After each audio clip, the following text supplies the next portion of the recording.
Ok, gente, boa noite. Estamos aqui em mais uma reunião do nosso Laboratório de Estudos em Religião e Religiosidade, o LER, da UniCV, Centro Universitário Cidade Verde.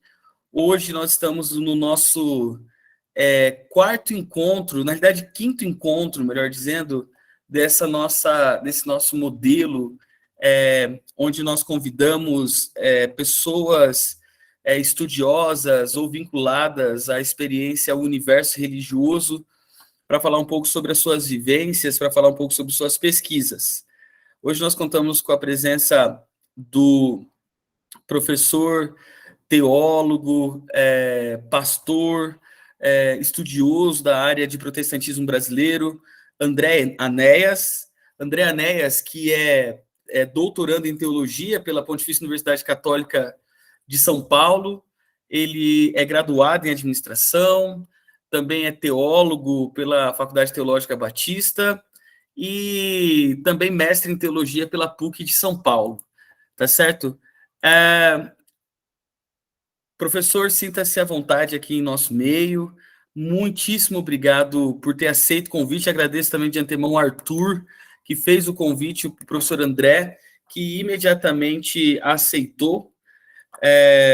E antes de começar, de fato, o nosso momento, tal, eu quero reforçar para vocês que essa semana nós temos o início da Semana de Ciências Humanas aqui da UniCV. É a nossa primeira edição, né? Para aqueles que não são, para aqueles que não são aqui do nosso centro universitário, nós ainda não temos nenhuma turma formada nas áreas de ciências humanas. É bem recente, né? O nosso curso de ciência da religião também ainda não tem nenhuma turma formada. Então, esse ano, graças a Deus, conseguimos viabilizar uma semana acadêmica de ciências humanas. E então, para aqueles que ainda não fizeram a inscrição, peço que façam. Eu vou deixar aqui nos comentários o link para fazer a inscrição. A nossa Semana de Ciências Humanas, que contará, vai ser dia 24, 25 e 26. A primeira palestra tem por título A Crucificação no Império Romano, com o professor André Chevitarese, da Universidade Federal do Rio de Janeiro. O nosso segundo dia terá a palestra intitulada O Futuro da Política Externa do Brasil para a África, que é com o professor Matias Alencastro, que é professor do SEBRAP, pesquisador do SEBRAP, professor da Universidade Federal do ABC, e também ele é articulista da Folha de São Paulo. E, por fim, no último dia, no dia 26, nós teremos a palestra intitulada Educação, Direitos Humanos e a Religião, com um grande professor, assim, que eu tenho um prazer imenso de trazer, que é o professor Jung Mossung, professor da Universidade Metodista de São Paulo, que estará palestrando no nosso último dia, tá bom? Então, se você ainda não fez a inscrição, faça a inscrição. O terceiro dia é voltado especificamente para o curso de Ciências da Religião. O primeiro dia também, que é a crucificação do Império Romano, mas está muito mais vinculado à ideia de história, e eu tenho certeza que vai ser um momento de muito aprendizado, tá certo? Feito o meu jabá, professor André, é contigo, muito obrigado, tenha uma boa noite e fique à vontade. Mais uma vez, obrigado, viu, pelo convite, eu agradeço aqui ao Saulo e o Arthur, né, representando aí todo o grupo, uma alegria muito grande poder estar aqui com vocês à noite e contribuir com essa temática. Vou me apresentar brevemente aí, né, dizendo um pouquinho também, acho que dos meus lastros aí como religioso, né, eu estou como pastor em uma igreja batista há 3 anos, né, sou ordenado pastor lá desde os meus 25 anos de idade, hoje eu tenho 34, então já fazem aí quase 10 anos de trabalho pastoral, e acabei no meio do meu seminário, né, da minha faculdade de teologia, do bacharelado em teologia, me deparando com essa possibilidade de caminhar aí pelo caminho acadêmico, né? E por isso fui para o mestrado, estou no doutorado na área de teologia, então sou um teólogo aí, digamos, de formação mesmo, né? E o tema, né, que me foi dado aí para poder partilhar um pouquinho com vocês é a temática do protestantismo e com uma intersecção na questão brasileira, né? Então eu espero aí que ao final da minha fala eu consiga de alguma maneira trazer alguma luz sobre essa temática, até para que vocês, né, não me coloquem dentro do mesmo saco em que estão todos os evangélicos no Brasil. Eu espero que minha fala seja o suficiente aí para a gente entender um pouquinho, né, dessa pluralidade, né, dessa complexidade que é o universo evangélico no Brasil. Então, para isso, eu queria falar, né, rapidamente, né, trazer aqui, tracei um itinerário aqui para ajudar a gente na nossa conversa e depois eu me coloco à disposição para a gente bater um papo, conversar, interagir, ouvir as questões e as dúvidas de vocês. Bom, quando a gente fala de reforma protestante, né, essa reforma que tem a origem lá no século XVI, muitas vezes a gente acaba tendo um olhar bastante reducionista para esse processo, achando que se trata tão somente aí de algo que toca o elemento teológico, né, o elemento eclesiológico aí da coisa.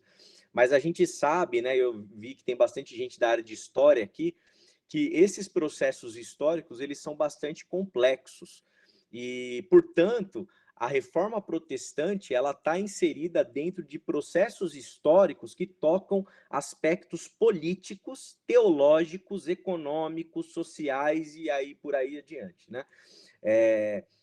Mas eu queria destacar, em especial, esses dois primeiros, né? O político e o teológico. Quando a gente fala de reforma protestante lá no século XVI, a gente está falando de uma mudança cultural muito acentuada e aquilo que Martinho Lutero ali, que ficou conhecido, que é o reformador que acabou saindo na foto, né, da reforma protestante, acabou tendo aí sendo o grande nome dessa reforma essa que já vinha acontecendo, ela já era desejada e esperada dentro do ambiente católico, né, por outros reformadores, né? Martinho Lutero, aquilo que ele faz, embora tenha ali uma ênfase, né, e um intuito teológico, algo relacionado a um ambiente mais religioso e de pastoralidade, ele acaba, como um filósofo diz, né, o Richard Popkin, ele fala que ele abriu a caixa de Pandora da modernidade, né? E de fato, a movimentação do Lutero ao criticar a Igreja Católica Romana acaba abrindo uma brecha, abrindo um caminho, ou abrindo caminhos para um ambiente político que já estava bastante instável, né? E esse ambiente político vai fazer com que grandes lideranças dessa época da Europa acabem acentuando e pegando carona ali, inclusive blindando o monge agostiniano Lutero, para poder se impor diante da máquina, né, da engrenagem institucional e religiosa que era a Igreja Romana na época, né? Eu estou falando aqui dos príncipes ali da Europa, né, que não queriam mais ali pagar, né, os seus impostos para a Igreja, né?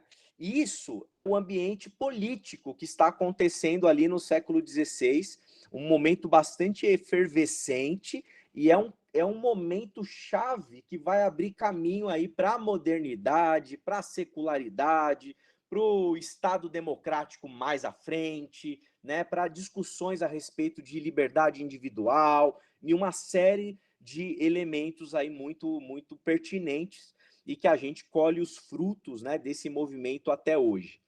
Então, o Lutero, numa perspectiva teológica, qual que era o grande ponto que ele se indignou muito, né? Com todo aquele ímpeto bastante polemista, né? Que ele tinha e bastante atrevido até, né? Corajoso, né? Com muita coragem, ele bateu de frente com as articulações religiosas da igreja para receber recursos financeiros para o término da construção da Basílica, né, de São Pedro, em Roma. E o que acontecia, né, dentro dessa prática político-religiosa? A igreja acabava ali por articular algumas coisas, alguns pensamentos religiosos populares do povo para poder obter o recurso. Então tinha um tal, por exemplo, de João Tetzel, né, que acabou sendo alvo de bastante crítica aí do próprio Lutero, que era alguém que dizia o seguinte, que olha, enquanto antes a moeda cair no cofre aqui da igreja, né, o seu parente ele sai do purgatório e vai para o céu. Então, dentro de um universo popular, com um pessoal que não tinha acesso ao texto bíblico, né, e portanto acabava ficando com um nível, né, de subversiência, assim,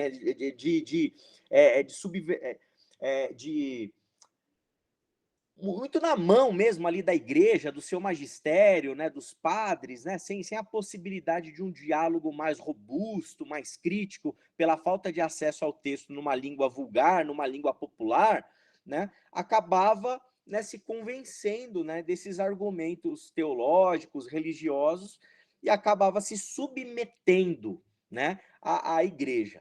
Lutero, ele vai ser um monge agostiniano bastante angustiado com a sua própria salvação, né? Porque ele não vai se sentir salvo.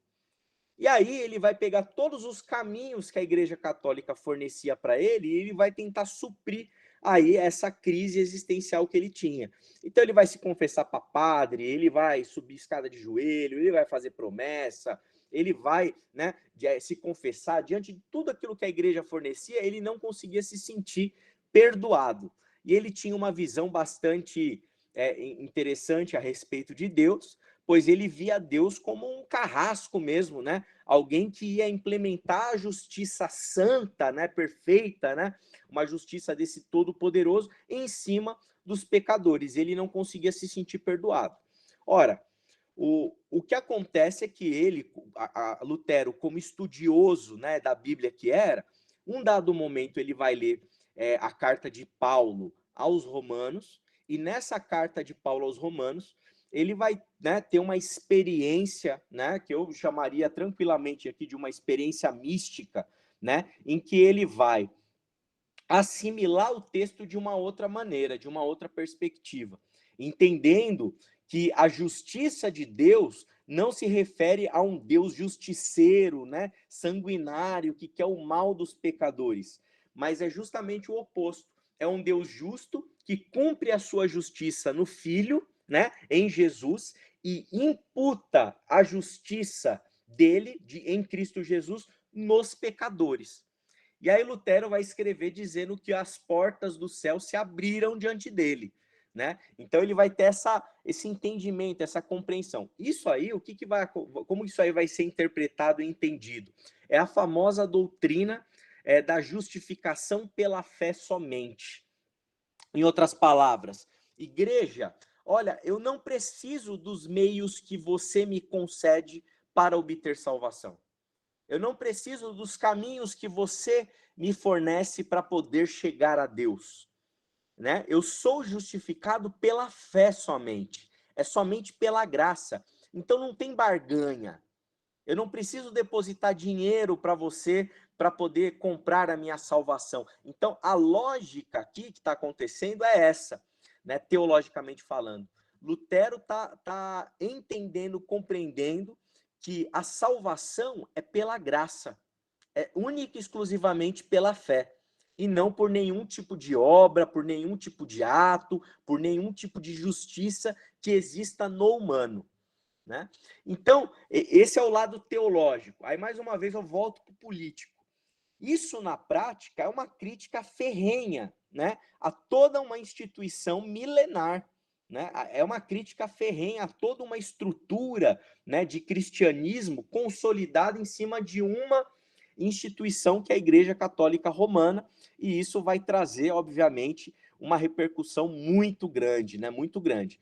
Tão grande que isso vai acabar resultando aí num embate, né, bastante acentuado entre o Lutero e a igreja, em que ele só vai conseguir sobreviver graças aos príncipes, né? Ali que vão encontrar em Lutero o pretexto religioso para poder se posicionar contra a hierarquia romana. Né? Então, teologia e política se misturam, né? Teologia e religião acabam se tocando, e isso acontece historicamente, né? Ao longo aí de toda a história da nossa humanidade.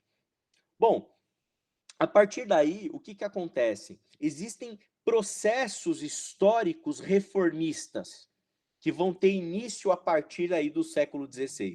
Então, a gente pode falar tanto de uma reforma, né, luterana, né? Então, o luteranismo, né, junto do grande discípulo de Lutero, né, Felipe Melanchthon, eles vão promover um tipo de reforma que vai ficar mais restrita ao ambiente da Alemanha, né? Essa reforma é uma reforma que ela vai ser criticada posteriormente por não avançar muito, né, em relação aí aos embates da Igreja Católica. E a gente tem que lembrar que Lutero ele nunca quis deixar de ser católico.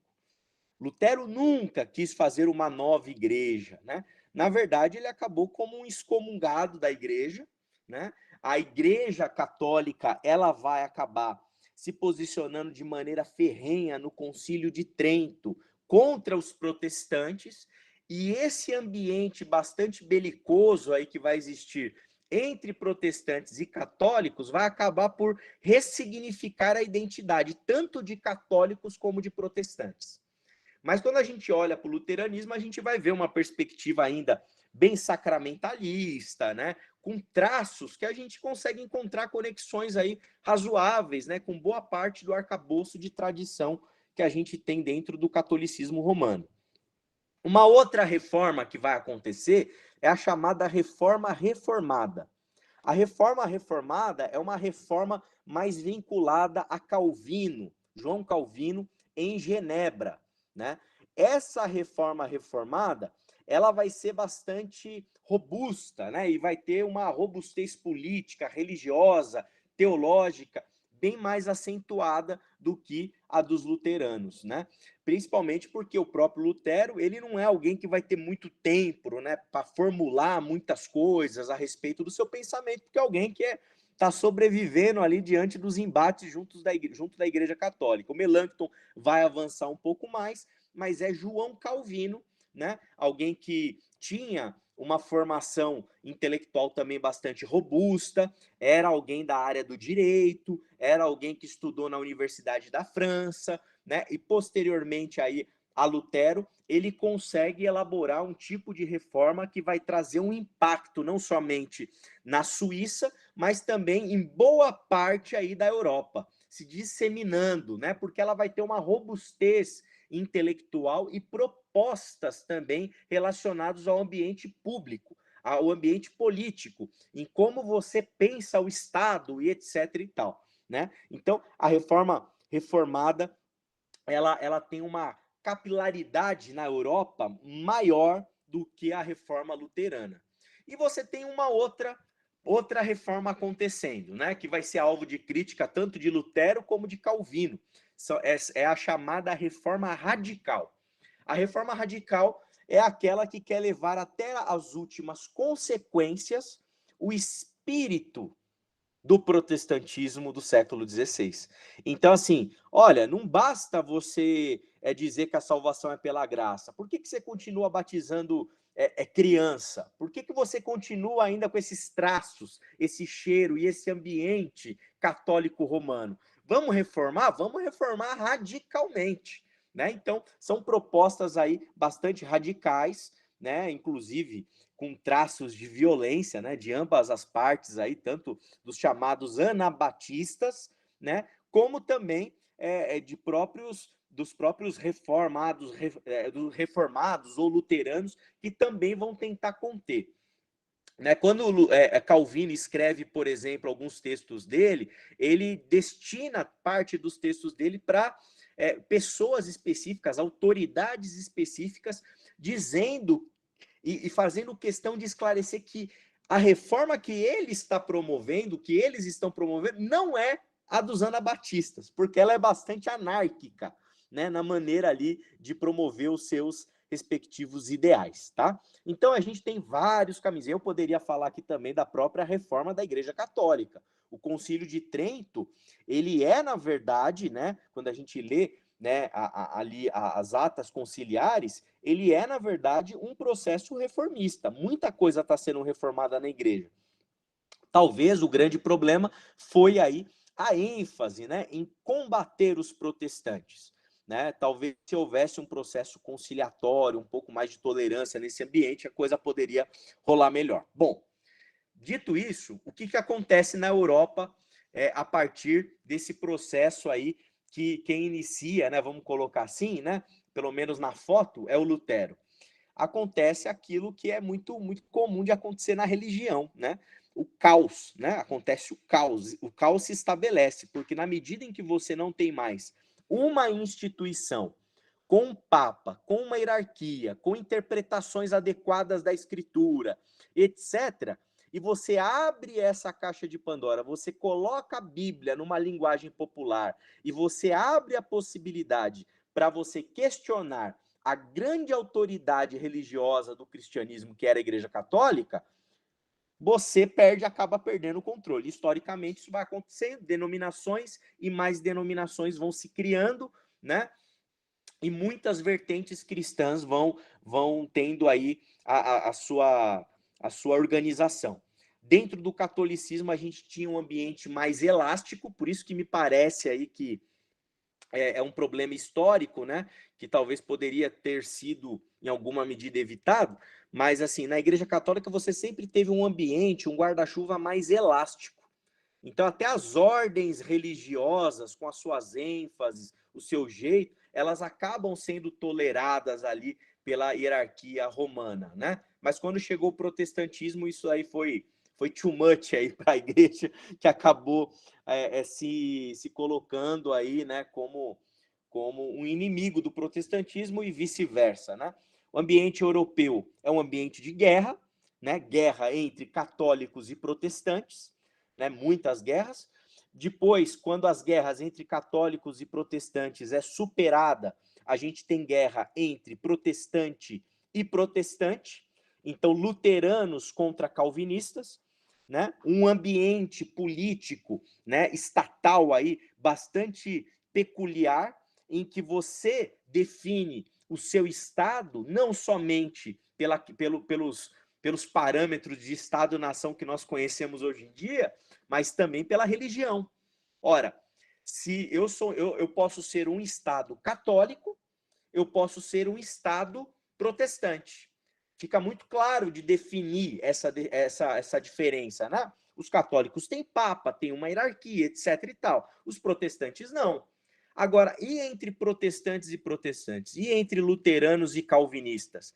E aí a gente tem um momento, né, que é um momento da confessionalização, que vai acontecer ali no século XVII, principalmente, em que muitas confissões doutrinárias vão acabar emergindo com acentos específicos para diferenciar aqueles que são calvinistas daqueles que são, por exemplo, luteranos. E os calvinistas vão ter um acento maior em elementos relacionados à predestinação, à eleição, que, faça-se justiça, não tem a ver com o Calvino, mas tem muito mais a ver com Teodoro de Beza, tá? Então, esse é o ambiente. A partir dessas muitas guerras, chega uma hora que a Europa fica saturada de guerra religiosa, de guerra por motivo religioso, né?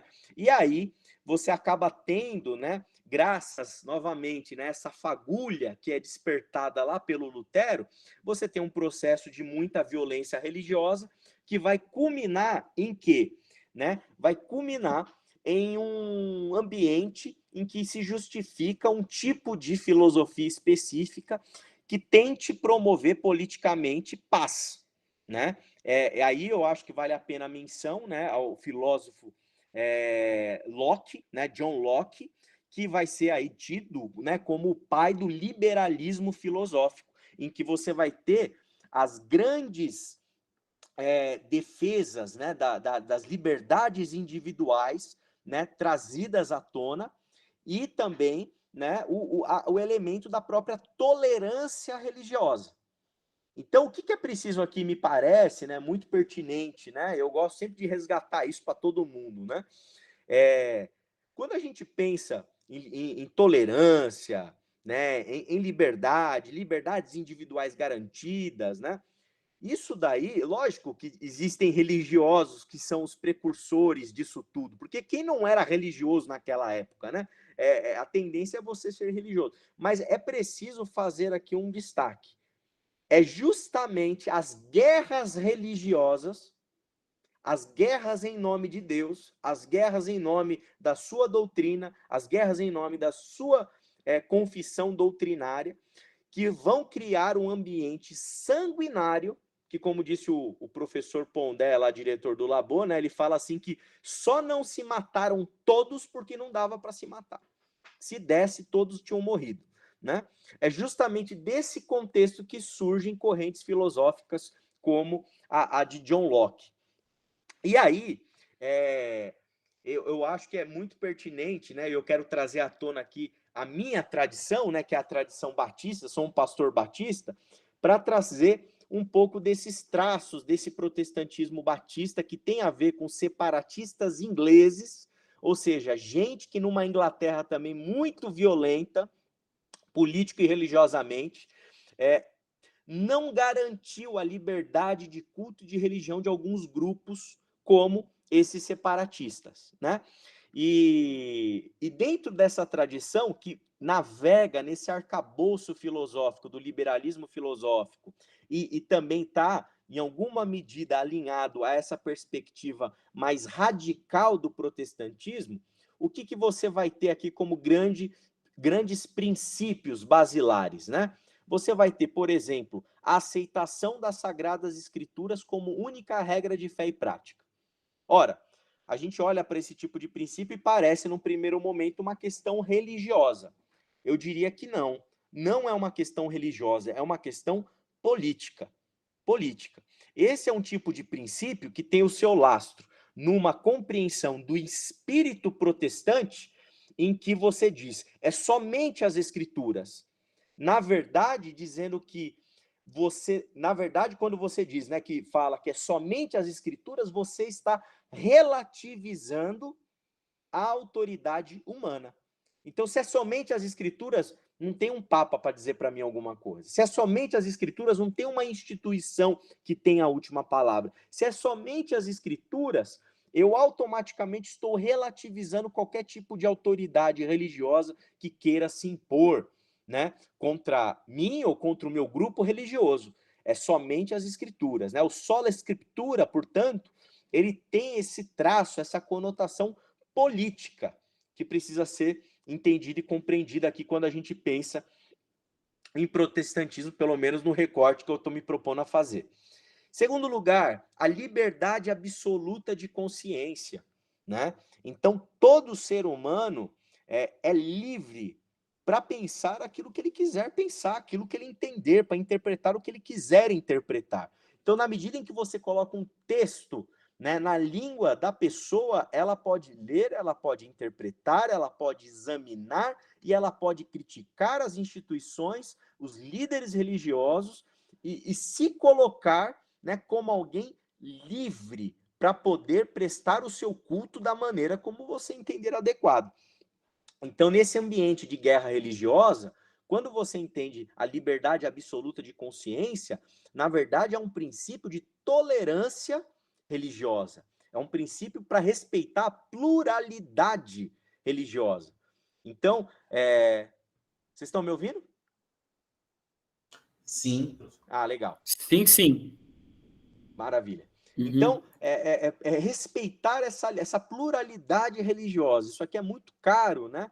Para os protestantes, entre aspas, raiz, né?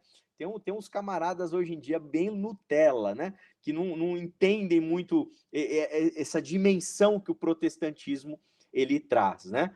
Outro elemento, responsabilidade individual diante de Deus, ou seja, não é o Papa que vai te dizer se você é de Deus, se você não é de Deus, não é o pastor, não é o padre, não é ninguém. É você, diante de Deus, tem a possibilidade de responder diante do sagrado, né? Tem um outro princípio muito caro, separação entre igreja e Estado. Separação entre igreja e Estado, né? Então, Estado, pare de se meter com religião.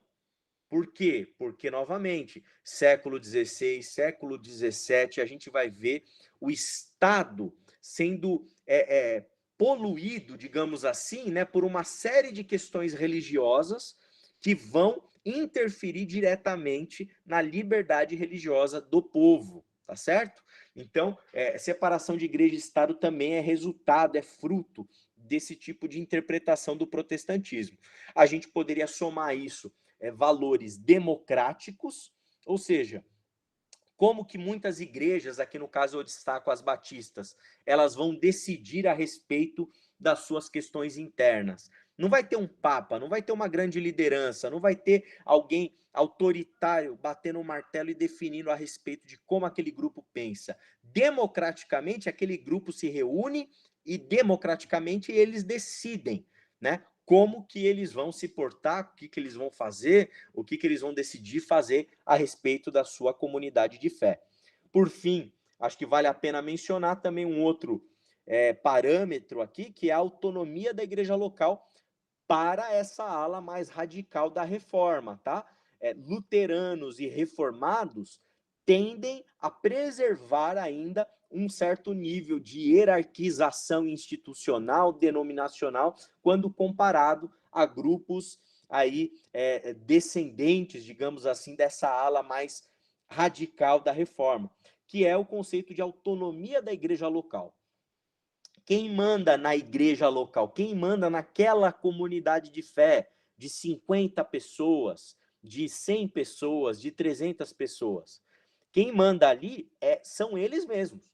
Você não tem intervenção de fora para dentro, né?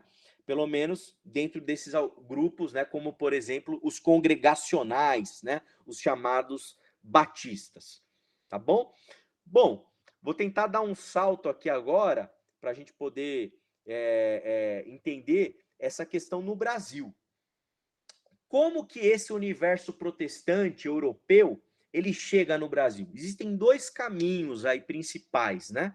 O primeiro caminho é o chamado protestantismo de missão, né? O protestantismo, ou melhor, eu vou inverter até, eu vou começar a falar do protestantismo de imigração, antes do de missão, ficar mais fácil.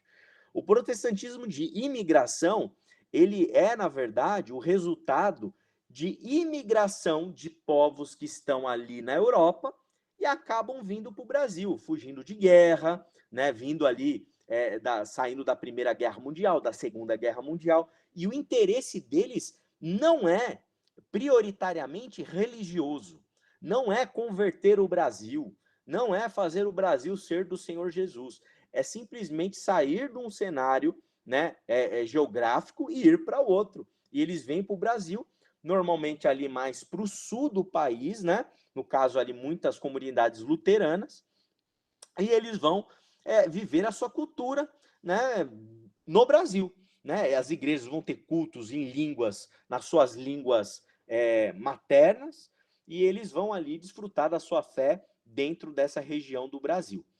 O protestantismo de missão, em contrapartida, é um tipo de protestantismo que vai acontecer principalmente após os puritanos migrarem da Inglaterra para a chamada Nova Inglaterra, tá? Aqui eu estou resumindo um processo que demora séculos, tá, para acontecer. Mas os ingleses, né, têm muitos problemas dentro da Inglaterra por questão de religião.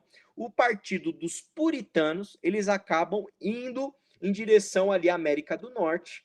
E esses pais peregrinos, eles se entendem como aqueles que vão desbravar esse novo ambiente geográfico para implementar na Nova Inglaterra aquilo que eles não conseguiram implementar na Inglaterra, né? Porque eles eram bastante radicais em alguns elementos. E os Estados Unidos ali vai ser formado por esse tipo de grupo com um grau de influência dos puritanos bastante acentuado. Esses puritanos aí, depois de muitos e muitos e muitos processos históricos que envolve a maneira como o protestantismo se desenvolve na América do Norte, eles vão se entender, né, os protestantes norte-americanos, como uma grande agência missionária, um grande grupo, né, que vai ser uma grande máquina para poder evangelizar o mundo. Dentre esse mundo está o Brasil. Então, o protestantismo de missão envolve as missões das igrejas protestantes norte-americanas que vêm até o Brasil para poder evangelizar, fazer proselitismo religioso e com isso, né, e não de maneira dessabida, disseminar também uma cultura norte-americana, uma cultura norte-americana, né? Isso é muito importante de ser entendido, né? Não se trata simplesmente de um projeto religioso, mas existe também aí presente, talvez a gente possa discutir o quão consciente ou inconsciente, mas um projeto político, né? No sentido de que você tem no imaginário norte-americano de que eles são o grande referencial de nação abençoada por Deus para ser bênção para todo mundo, e isso vem despejado aqui também para o Brasil, e é justamente esse protestantismo de missão que vai prevalecer. Então, dentro desse protestantismo que a gente pode chamar de evangelical, que está mais vinculado ao protestantismo de missão, você tem o quê? Um certo distanciamento histórico das origens protestantes do século XVI. Então, tudo que eu falei no começo acaba por ser diminuído ou tendo a sua ênfase diminuída em detrimento de um outro tipo de arcabouço e de ideário e de imaginário, né, político-religioso que vai vir para o Brasil aqui pelas missões norte-americanas, né? Então há um distanciamento dessa origem protestante raiz, desse espírito protestante. E também você tem aqui uma grande influência das correntes teológicas norte-americanas. Então, quando a gente pensa, por exemplo, em pautas relacionadas à moral, né, ou a um moralismo religioso, isso está muito presente dentro dessas correntes teológicas norte-americanas, que vão ser influenciados por uma teologia de avivamentos, de um mecanismo aí das pessoas se converterem ao protestantismo, etc. e tal. O protestantismo protestante, para fazer uma diferença aqui entre evangelicalismo e protestantismo, né? Um protestantismo mais protestante no sentido de maior proximidade ao espírito protestante do século XVI, né? Ou seja, essa perspectiva mais crítica, essa perspectiva mais vinculada a esse espírito da modernidade, da secularidade, ao espírito mais democrático, né? O espírito mais da tolerância, etc. e tal, ele acaba vindo a partir desse protestantismo protestante mais vinculado a correntes relacionadas a esse protestantismo de imigração. Em outras palavras, né, esse protestantismo vai ser mais próximo à sua origem, ele vai ter menos influência norte-americana em relação à teologia, em relação a esse conservadorismo, em relação ao fundamentalismo do século XIX, e vai ter uma maior influência, portanto, de correntes teológicas vinculadas à Europa, correntes teológicas europeias. Portanto, correntes também, né, dentre tantas outras, correntes de teologia liberal, que vai ter um tipo de ímpeto, né, mais crítico na sua maneira de elaborar o seu pensamento teológico. E por isso, quando eu falo, né, que eu espero que com a minha fala que eu consiga de alguma maneira me desvencilhar, né, ou ser entendido e lido, né, enquanto ministro religioso, enquanto teólogo, como alguém que não dá para ser colocado simplesmente dentro de um saco, né, que se chama evangélicos e protestantes brasileiros, passa um pouco por todo esse fio da meada aqui que eu tentei elaborar e construir de maneira bastante sintética para vocês. Eu, como batista, eu me identifico muito mais com o espírito, portanto, protestante, e menos esse espírito evangelical, no sentido de que, para mim, esse espírito protestante do século XVI, ele está conectado a uma reforma que continua sempre se reformando em uma perspectiva crítica, em uma perspectiva que aceita como bom, né, o ambiente da modernidade, em que aceita como bom e saudável o ambiente secular, né, o secularismo, Por quê? Porque são elementos que contribuem para a diversidade de pensamento, para a liberdade de expressão, para a liberdade religiosa, e é justamente isso que me parece razoável que um protestante deve crer, né? Deve se apegar a esse tipo de valor, uma vez que os protestantes, dentro dessa Europa do século XVI e XVII, por muitos e muitos momentos, eles foram minoria. E os grupos radicais foram minoria e foram perseguidos, tiveram a sua fé cerceada. E por isso, eu tento sempre no meu labor teológico, na minha maneira de pensar teologia, de pensar comunidade de fé, para mim é muito tranquilo dizer para a minha igreja, falar assim, ó, gente, a gente não tem que querer que o Brasil seja do Senhor Jesus. Isso não é bom. E não é bom por quê? Porque a gente é protestante, porque a gente é batista, porque a liberdade de consciência, né, que envolve a liberdade de culto e de religião, é algo ótimo, né? Dentre todas as opções políticas que a gente tem, ela é a melhor, né? É a melhor que a gente inventou até aqui. Então, é mais ou menos essa síntese que eu queria fazer aqui do que é o protestantismo e tentar encontrar alguns traços e caminhos de como que ele chega no Brasil e por que que a gente observa uma certa diferença de pensamentos aqui, que eu fiquei só em dois, né, elementos aqui, falando de evangélicos, de protestantes, mas isso aqui realmente um mosaico assim bastante complexo, tá bom? Eu estou à disposição aí para contribuir, para a gente poder conversar. Obrigado por me ouvirem. Muito bom, André, muito bom mesmo.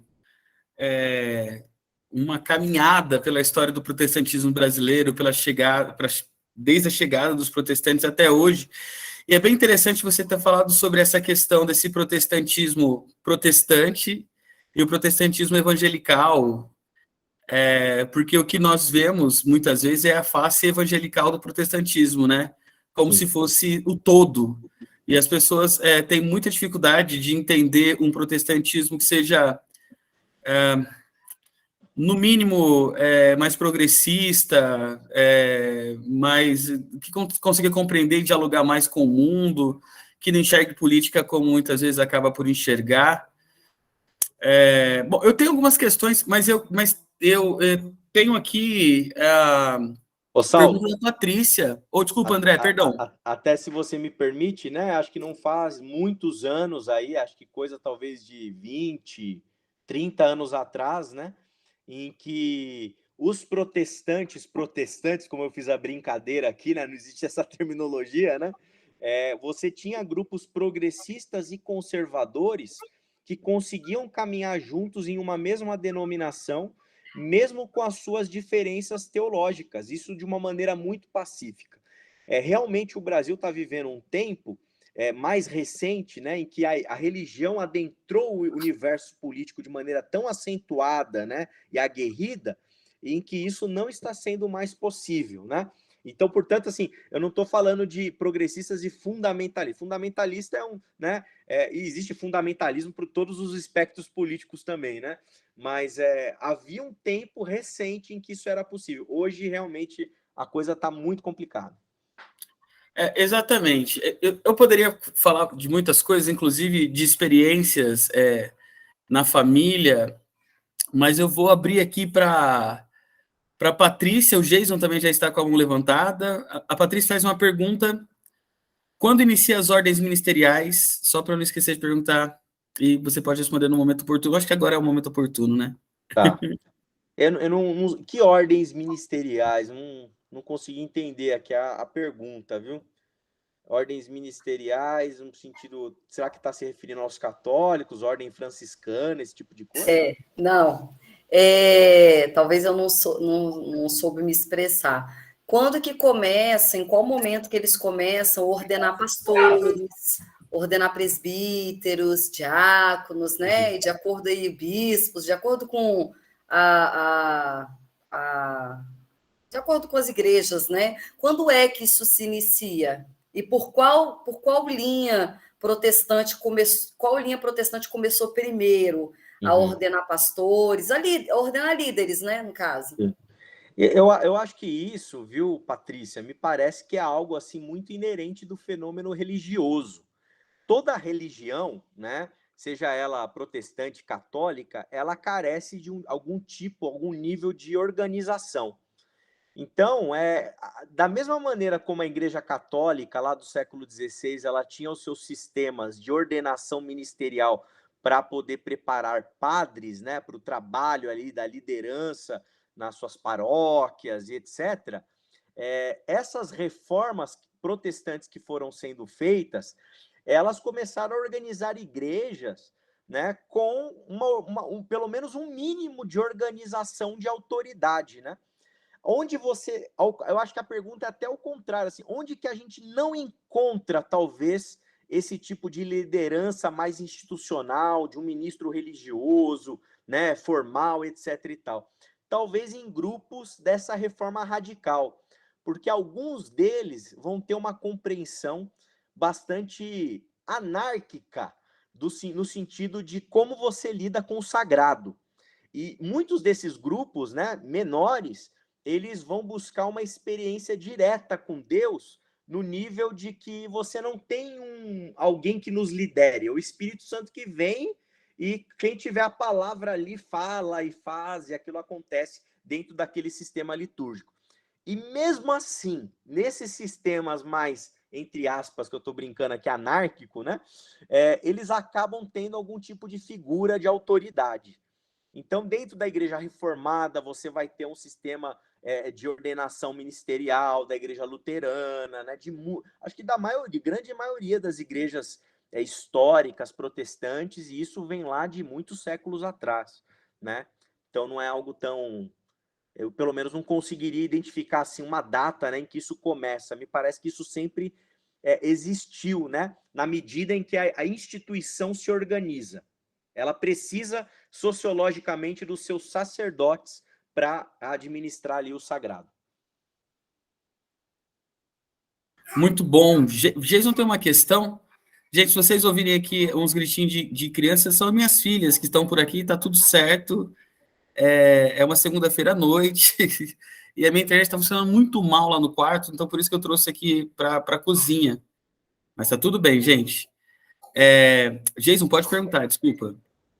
Então, pastor André, o senhor colocou a questão aí da dificuldade de diálogo hoje, né, nesse cenário político polarizado que a gente vive, e eu sou da Umbanda, tá? E sou um estudioso da religião, e eu percebo, né, que os cristãos, né, não vou colocar aqui não de modo geral, mas em sua grande maioria, né, percebem a religião e a doutrina cristã com um fundamentalismo muito forte, como se fosse uma única cultura e que ela se sobressaísse, né, a todas as outras. Então, a gente tem uma dificuldade muito grande, porque o senhor trouxe aí questões políticas, né, e eu sempre digo que quando a gente vai conversar sobre religião, a gente não pode desconsiderar os aspectos políticos, econômicos, né, regionais, enfim. E aí, esse final de semana, eu estava conversando, inclusive, com uma tia minha, que é pastora, né, e eu coloquei essas coisas para ela, né, e ela disse, não, mas você está querendo trazer uma visão de mundo. A gente não pode analisar as coisas por essa visão de mundo. A gente tem que analisar para a questão bíblica e tal, porque... Eu disse, minha tia, calma, vamos por parte. Aí acabou misturando, trazendo, colocando a questão colocando a questão do sincretismo, e eu tento passar isso muito de forma equivocada. E aí eu coloco muito para as pessoas o seguinte, eu digo, tá, eu respeito a sua religião, né, eu respeito a sua história, eu respeito o seu sagrado. Agora, eu preciso que você compreenda o seguinte, que não existe somente, né, o seu sagrado, não existe somente a versão judaico-cristã, né, de uma explicação de mundo, de divindade, né, de orientações para um determinado comportamento, de símbolos, de ritualística, e tento colocar um pouco, tento conversar, dialogar um pouco para explicar, né, dentro da minha religião, dentro do que vem da vertente de matriz africana, mas é muito difícil a gente conversar com as pessoas evangélicas. Então, assim, o que é que eu sempre digo? Eu digo assim, nós somos evangélicos, né? Somos cristãos no Brasil, porque nós tivemos uma colonização, né? Nós tivemos um processo de... Catolicismo, né? Não, quando nós tivemos um processo de... Né, quando os portugueses chegaram, meu Deus, esqueci. Catequização? Não é catequização, não, mas assim, eu vou usar de colonização. Obrigado, professora Laís. A gente teve uma colonização, né, que veio aí juntamente com um processo de catequização com os jesuítas, né, e aí que fizeram epistemicídio, destruíram toda a cultura, né, demonizaram toda a cultura pré-existente, né, dos indígenas que já viviam aqui, versus, né, os negros oriundos de África.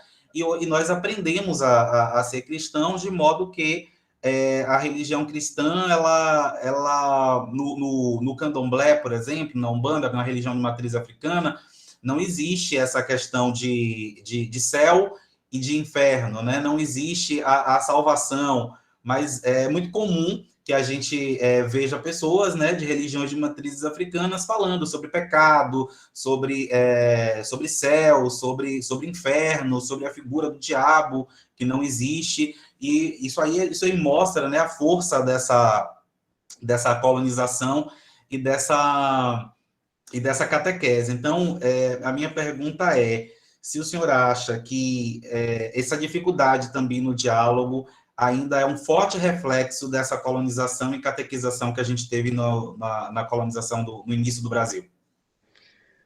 Com certeza, né? Com certeza. Eu acho que essas bases, né, epistemológicas que nós recebemos aí como resultado desses processos de colonização, né, elas se perpetuaram, né?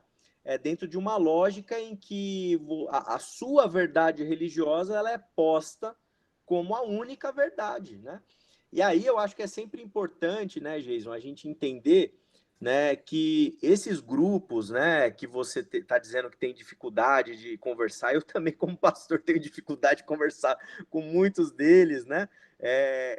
Eles têm uma base teológica que justifica essa maneira deles entenderem o mundo, né?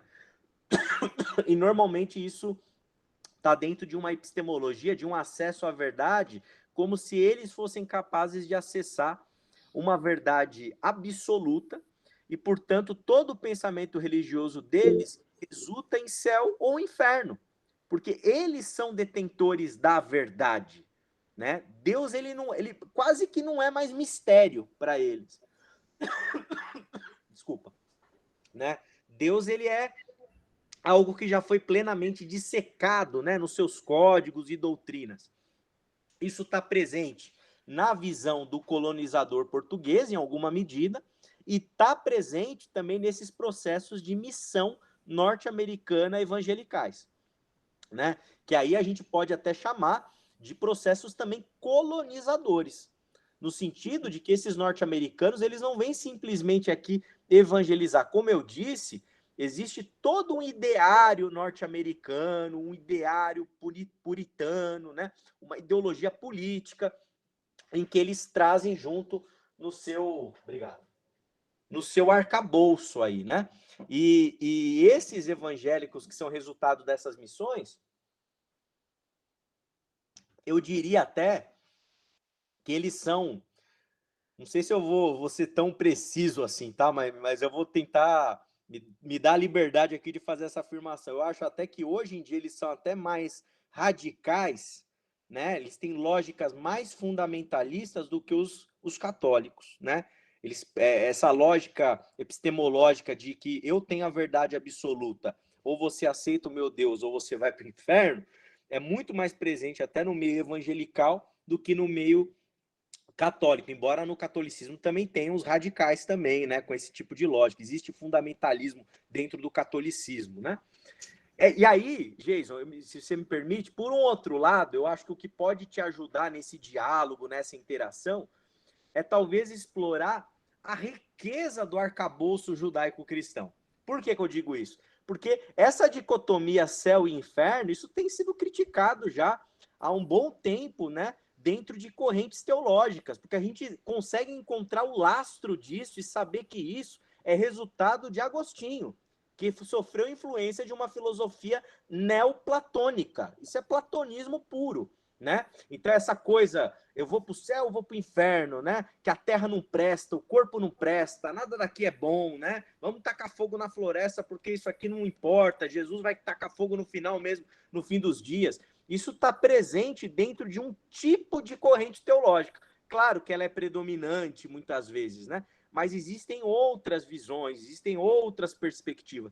Então, dentro do cristianismo, a gente tem um arcabouço teológico muito plural, né? Tanto é que, se a gente pensar em questão de ecologia, você tem um São Francisco de Assis, né? Que, pelo amor de Deus, né? Assim, um cara para frente do seu próprio tempo, né?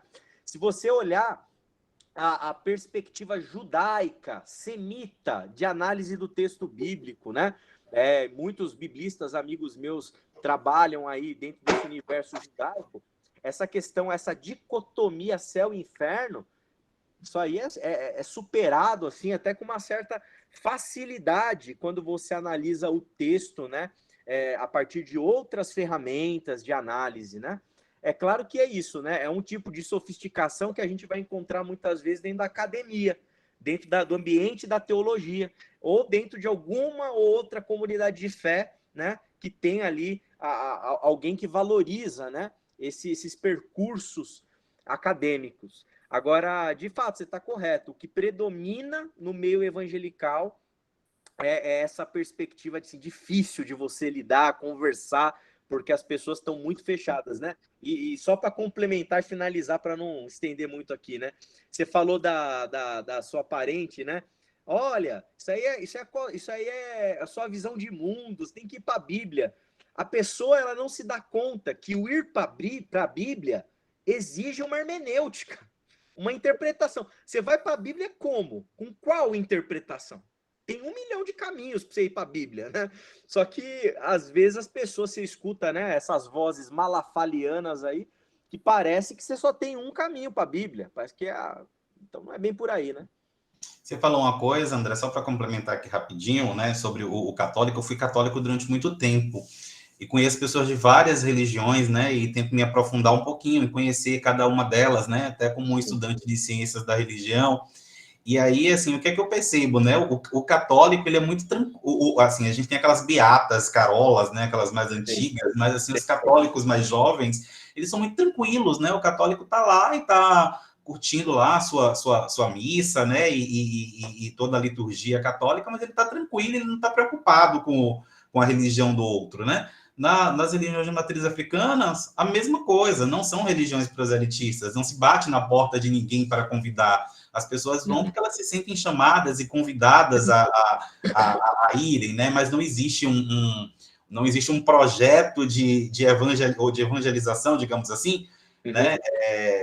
Ou de orixalização, né? Para poder trazer as pessoas para a religião. Budismo, então, nossa, eu também já fui no budismo e não existe isso, né? Mas a gente já vê do lado de cá que no protestantismo existe isso muito forte, né, sobre a égide, né, do texto bíblico onde Jesus diz vai, né, para que as pessoas evangelizem, e aí, assim, aqui na Bahia, né, por ser um estado, Salvador, né, uma das cidades mais negras fora da África, acontecem coisas assim. A gente teve essa semana aqui um vídeo que teve que sair da rede social aqui, porque o cara disse, não, porque a Bahia é de Jesus, e aí começou a dizer começou a falar mal do orixá, começou a falar mal de Buda, começou todas as divindades, né, que ele conhecia, acho que ele foi citando na música para dizer assim, a Bahia é de Jesus, e em músicas como essa, e discursos, né, como esse, existe uma, entre aspas, né,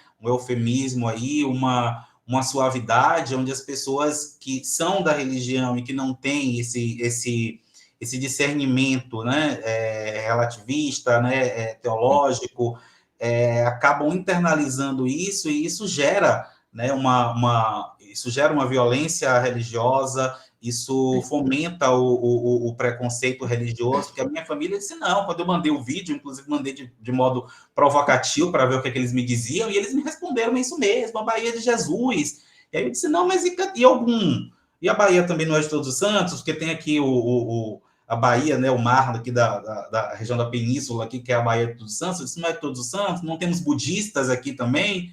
Não temos shintoístas aqui também? Aí todo mundo meio que se calou e disse, não, eu entendo o que você está falando, mas não vou responder não, mas a Bahia de Jesus. Concordo com você. Para mim, a Bahia é dos baianos, né?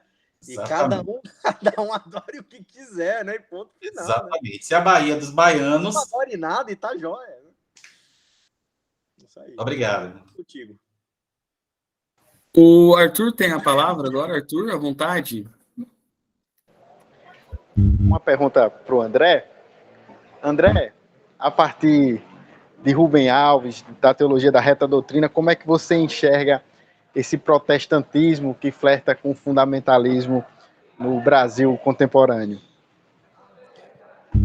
Ô Arthur, eu diria que não flerta não, viu? Tem uma boa parte aí que é fundamentalista mesmo, né? É fundamentalismo, né?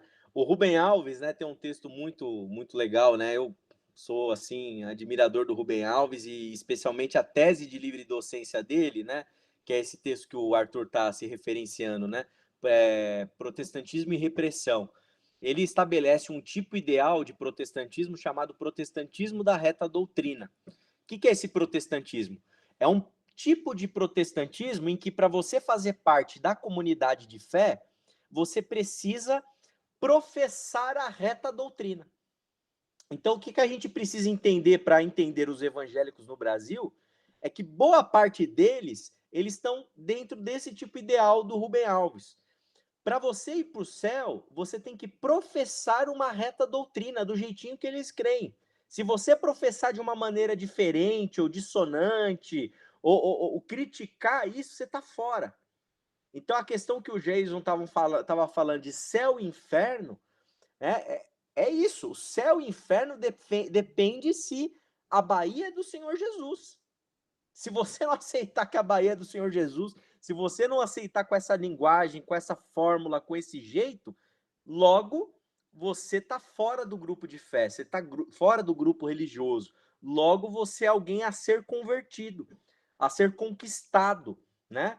É ser alvo desse proselitismo religioso. Então eu acho que a categoria dele, Arthur, né, como a gente tem discutido lá no grupo de pesquisa nosso, né, Teologia Cristã e Religião Contemporânea, é uma categoria que nos ajuda muito a compreender quem são esses evangélicos, né? Quem é o evangelicalismo, o que é os evangelicalismos, quem são esses caras, né? E grande parte deles é isso. Eles são pessoas em que a maneira como eles articulam a fé, a linguagem que eles usam para anunciar a sua fé, é determinante para saber quem está dentro ou quem está fora. E se você tem uma barreira de linguagem aqui, é por isso que o Jason está falando com a parente dele e não consegue conversar. É por isso que eu não consigo conversar, às vezes, com gente da minha própria comunidade. É por isso que eu não consigo falar com gente de outra tradição. Por quê? Porque a pessoa está fechada dentro daquilo lá, né? E ela entende e compreende teologicamente que aquela linguagem deu conta do sagrado. E quando esse fenômeno acontece, é como eu estou dizendo, para mim é uma questão epistemológica, é como eu acesso essa verdade. Se eu entendo que eu acessei a verdade, e a verdade coube na minha linguagem, é por isso que você vai lá e mata o outro, né? Antigamente se acendia a fogueira e queimava o herege, né? Hoje em dia, graças a Deus, novamente, ó, a modernidade, a secularidade, a gente tem lei que nos previne, né, da barbárie. Mas isso, olha como funcionam os linchamentos virtuais a quem é dissidente da reta doutrina. Entendem? Então, assim, a minha fala aqui para vocês, ela é facilmente interpretada como uma dissidência da reta doutrina. Como que eu estou entrando em diálogo com o Jason, que é de outra tradição de religião que eu? Entende? Como que eu não estou querendo convertê-lo? Então, um evangélico que me observa como pastor evangélico aqui, eu já seria facilmente rotulado como um herege dentro de algumas categorias que estão postas hoje em dia, potencializadas pela polarização política. Então, eu viro o herege, o esquerdista e o comunista. Né? E eu nem falei com vocês sobre política aqui estritamente, né? Mas é isso. É assim que tem funcionado. Pessoal, deixa eu só rapidinho, a Laís colocou uma questão, o Flávio também quer fazer uma pergunta. Eu vou precisar me ausentar agora, gente, mas a professora Gabriela, ela vai ficar aqui, ela chegou, dá um tchauzinho, Gabriela, aí, e a Gabi vai ficar, então, aqui até o final, tá? E aí ela, então, no final fecha a sala. Eu vou dar aula agora, e eu vou dar aula no curso de teologia, teologia evangelical, com toda certeza do mundo. Eu estou indo agora lá para a faculdade, tá certo? É isso, então. Professor André, muito obrigado pela exposição até aqui. Depois eu quero assistir o final. A Laís fez uma pergunta que me interessa bastante ali. E quero também agradecer do fundo do meu coração. Espero de verdade que esse tempo tenha sido muito proveitoso. E eu já sou seu fã, de verdade mesmo. Gosto de pessoas que pensam assim. Eu confesso que eu não consigo entender, às vezes consigo entender como é que isso se traduz como prática na sua comunidade de fé, porque a gente está tão acostumado com um protestantismo evangelical extremamente, sei lá, essa ideia de céu, inferno, essa questão que é um pouco complexa, assim, e aí você vem com uma outra questão, assim como você, o pastor Ed também, lá da IBAB, de Água Branca, pastor Riovaldo Ramos também, outro pastor Antônio Carlos Costa, lá do Rio de Janeiro, não é? Aí tantos outras pessoas, outras vozes, né, que faz dos evangélicos ainda, me parece que há uma luz no fim do túnel, né? Porque o tanto que essa galera envergonha o nome de Cristo, eu vou falar a verdade. Essa outra galera, se é que você me entende. Sim, gente, perfeitamente. Muito obrigado, viu? André, eu vou me retirar, então, porque eu tenho que ir lá pro outro curso, tá certo? Mas aqui no finalzinho, eu deixo com a Gabriela com certeza vai conduzir muito bem, e vocês podem ficar à vontade quanto ao tempo. Um beijo. Obrigado. Valeu, Saulo. Prazer. Prazer imenso. Tchau, tchau. Espero poder trocar figurinha. Opa, estou à disposição. Depois. Tchau, tchau. Tchau. Bom, boa noite. Boa noite. Peguei só um pedaço da fala do professor André, mas estou gostando bastante do debate. Sou a Gabriela. Oi, Laís. Também sou professora ali no UniCV, né? Sou tutora. E volta e meia eu estou aqui também nos grupos, né, gente? Alguns eu já conheço aí, Jason, Patrícia, Flávio. Vou passar a palavra para o Flávio, então, que ele está com a mão levantada, né? Tá mudo. O microfone está fechado, Flavinho. Boa noite. Cheguei um pouco atrasado também, né? Mas eu estava acompanhando o início, depois eu já estava aqui em casa. O professor André, eu queria falar diante dessa reta doutrina que você estava falando, até comentando agora, minha pergunta é uma questão um pouco mais anterior de um assunto. O que seria na prática as vivências nesse meio religioso e meio circular, visto que o fundamentalismo conservador é o que é propagado e vivido, né, na realidade. Você pode falar um pouco sobre isso? Eu não sei se dá para fazer essa afirmação, viu, Flávio, que assim, o fundamentalismo conservador é o que é vivido na realidade. Eu acho que a realidade ela é muito mais complexa do que a gente imagina. Então, eu tenho as minhas críticas, né, a todo tipo de leitura assim que a gente consegue acessar a verdade, né, assim com uma clareza. Eu acho que as coisas elas têm muitos entrelugares, né? E o fenômeno religioso dentro do evangelicalismo, ele tem os seus entrelugares. Então, por exemplo, né, quando você vai uma comunidade, em uma comunidade periférica, você tem uma igreja evangélica lá. A gente sabe que é uma igreja, muitas vezes, neopentecostal, conservadora, etc. e tal. Mas é uma igreja, olha que interessante, que coloca a mulher para pregar, que coloca o pobre com protagonismo religioso. Essa mulher que está pregando, ela não aceita apanhar do marido em casa, é capaz dela botar o cara para correr.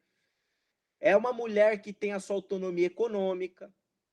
Então, olha que interessante, né? Quando a gente olha assim, com um olhar meio superficial, é fácil a gente falar, poxa, os caras fundamentalistas, tal, não sei o que, conservador. Muitas vezes são, em muitos aspectos, teológicos mesmo.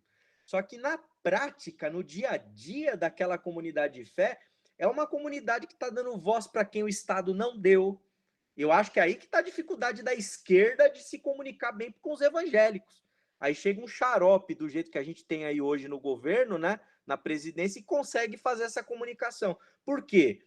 Porque não consegue adentrar esse lugar, entender o que está acontecendo ali dentro. Então, tem as suas raízes fundamentalistas, mas em contrapartida, você tem acesso, né? Acesso à cultura, acesso a algum grau de transformação de vida, né? Acesso a um ambiente comunitário. Você pode conversar, encontrar as pessoas.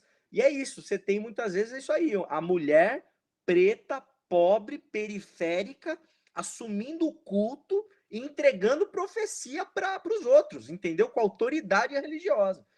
Então, a visão dos evangelhos, como eu disse, era um grande, assim, sabe, mosaico, difícil de análise para a gente poder enxergar adequadamente.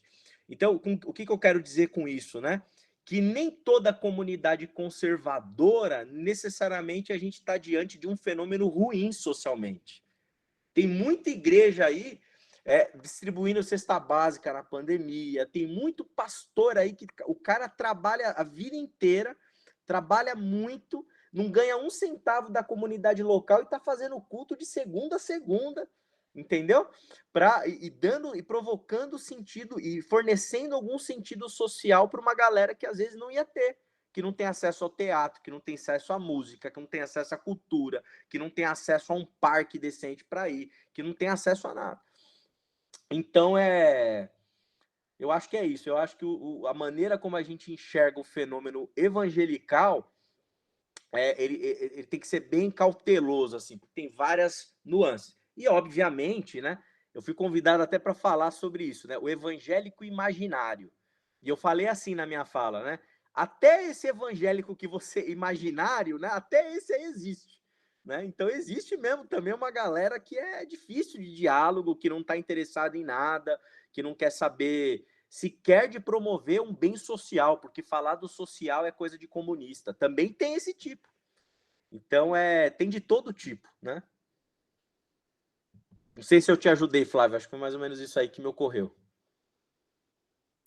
Eu acho muito interessante isso também, professor. Não sei se vocês estão me ouvindo bem, gente. A minha internet está meio... Ah, beleza. Como eu estudo religião também, né, nas minhas pesquisas, e esse é um debate muito... que tem muitas camadas, né, e que é muito contemporâneo ainda. Então, assim, tem muita coisa ainda para ser trabalhada, né? Essa questão que o professor estava falando sobre acesso, né, que acho que é uma das coisas que eu tento procurar, às vezes, assim, na literatura, que fala sobre isso, que é sobre como muitas vezes essa população que é mais periférica, mais pobre, e que adere bastante, né, a esse protestantismo mais evangelical, né, que a gente está colocando aqui, como que às vezes eles não têm acesso, não tiveram acesso, inclusive, à Igreja Católica, né? Eles têm uma tradição de criação cristã, muitas vezes, e muitas vezes a própria Igreja Católica não chegou, né, neles. Sim. Então, tem esse movimento, né, os terreiros chegam, aí depois também as igrejas pentecostais, neopentecostais e outras também, né, também chegam. Então, essa questão do acesso eu vejo presente em alguns trabalhos, né, eu acho que é uma coisa bem interessante de estudar como que isso se comunica, né, com essa população e por quê, né, de que maneiras historicamente isso vai se construindo no Brasil, né? Eu acho uma coisa muito, muito interessante. Tem um ingrediente aí, né, Gabriela, que é o ressentimento. A população protestante, né, barra evangélica no Brasil, de maneira geral, ela tem um certo ressentimento em detrimento da história do nosso próprio país, né? Você imaginar que em uma época aí, antes do século XIX, né, protestantes não podiam enterrar seus mortos em cemitérios, porque eram cemitérios destinados a católicos, né? Então, isso vai gerando um acúmulo, né, muito grande, que vai acabar culminando, inclusive, nesse desejo, nesse afã, que tem o seu lado positivo e justo, né, de participação dentro do debate democrático, político no Brasil, e em contrapartida você tem aí, né, com outros ingredientes teológicos, essas coisas de o Brasil tem que ser do Senhor Jesus, né, projetos políticos mais autoritários, né, mais complicados, né, mas com certeza tem um histórico, tem um lastro histórico aí de ressentimento grande. Sim, exatamente. Prof, vou passar para você então a questão da Laís. Não sei se você leu ali, mas ela disse assim: professor, excelente exposição. Uma questão. Historicamente, o protestantismo foi relacionado com a expansão do sistema capitalista norte-americano e seus ideários burgueses. No Brasil, as igrejas protestantes tentaram atrair membros em meio às elites letradas. Em contrapartida, as religiões neopentecostais são hierarquizadas pelos intelectuais como as menos letradas, por vezes produzindo o elitismo discursivo, que afasta politicamente esses grupos de debate sobre a laicidade. Essa é uma herança desejada do iluminismo? Laís, vamos tentar aqui, responder a sua questão, viu? É complexa também, viu? Muitos elementos aí, né? Porque é como eu comentei, né? Você tem, né, muitos tipos de protestantismo, muitos tipos, né? E nessa pluralidade de protestantismos, de evangelicalismos, né, você tem gente de todo tipo, né? Você tem, às vezes, gente dentro de um determinado protestantismo que é capaz de lidar com o elemento da laicidade com muita tranquilidade, né? E você tem outro tipo de protestantismo que você tem dificuldade. Imagina que a gente tem agora, recentemente, aí não vazou, o WhatsApp de grupo de empresários, sei lá qual é a religião deles, mas, assim, grupo de empresários, gente, assim, né, que tem, você colocou letrada, né? É uma elite letrada, empresários milionários com arrobos ali autoritários e golpistas. Então, você imagina, né? Com certeza isso não era desejado, né, pelo iluminismo, né? Não era desejado aí pelas melhores ideias aí da nossa modernidade, daquilo que a gente compreende como democracia, né? Agora, o fato existe uma grande, me parece, tá? A grande parte, eu não diria nem dos evangélicos, acho que dos brasileiros como um todo. Eu acho que talvez tenha um problema educacional aí. Os brasileiros não sabem o que é laicidade, não sabem o que é separação de igreja e Estado, não entendem o benefício disso. Não tem nem por que saber isso. A gente vive num país que não sofreu as guerras religiosas europeias que justificaram os avanços democráticos de liberdades individuais e etc, né? A gente não vivenciou isso, né? Até porque a nossa democracia é muito recente, né? Uma coisa muito nova. E por conta, eu acho que das experiências brasileiras serem diferentes das experiências norte-americanas e das experiências europeias, eu acho que existe aí um déficit, né, educacional, de compreensão e de entendimento de grande parte dos brasileiros. Quando isso chega nos evangélicos com um cenário de polarização e uma fé instrumentalizada pela política e uma política instrumentalizada pela fé, eu acho que a coisa fica perigosa, como tá perigosa, né? Então, assim, é uma herança desejada do iluminismo. Eu também não boto muita fé no iluminismo também, né? Eu acho que depois da Segunda Guerra Mundial, eu acho que os ideários, né, positivistas, eles são muito questionáveis, né? A ideia de que a gente ia conseguir dar conta de tudo com a razão humana, né? A ideia das luzes, né? A ideia do alvo-clero, né? Ela meio que se desconstruiu na medida em que surge um Hitler que faz o que fez, né? Fez o que fez, né? Então, eu acho que assim, como eu comentei, né? Eu acho que a democracia, né? O ideário do Estado democrático de direito, né? É algo que tem que ser defendido com unhas e dentes. Não porque ele é um ente metafísico, divino e maravilhoso. Não, é porque é o melhor que a gente tem, né? E eu acho que o nosso povo, né, como um todo, precisa de uma educação melhor para entender o que é o Estado democrático de direito, por que a gente chegou até aqui, né, quais foram os caminhos e processos históricos que justificam essa separação entre os poderes, para que a população, de maneira geral, inclusive os evangélicos, pare de flertar, né, com essas coisas, com esses espectros políticos autoritários, né? Então, eu iria mais ou menos por aí, né? Eu não sei se é uma questão dos neopentecostais, dos protestantes mais, enfim, né, mais letrados, de elites, etc. Eu acho que essa incompreensão, ela faz parte de muita gente, né? Eu falo isso porque eu convivo com gente de muito mais do protestantismo histórico do que dos neopentecostalismos, né? E nesse protestantismo histórico tem muita gente que não... Eu falo por mim, Batista, o Arthur é Batista também, né? Como eu disse, né? Eu faço parte de uma tradição que, assim, discorda 100% de você, ou de qualquer um, mas morre para que você tenha o direito de ter a sua liberdade garantida de expressar aquilo que eu discordo, né? E mesmo assim, uma tradição que isso aí tem como princípio, né? Os caras não sabem o que é separação de igreja e Estado, não sabem o porquê que isso é importante, né? Eles ainda acham que o Brasil tem que ser do Senhor Jesus. Então, eu acho que é o problema mais educacional, me parece, Laís.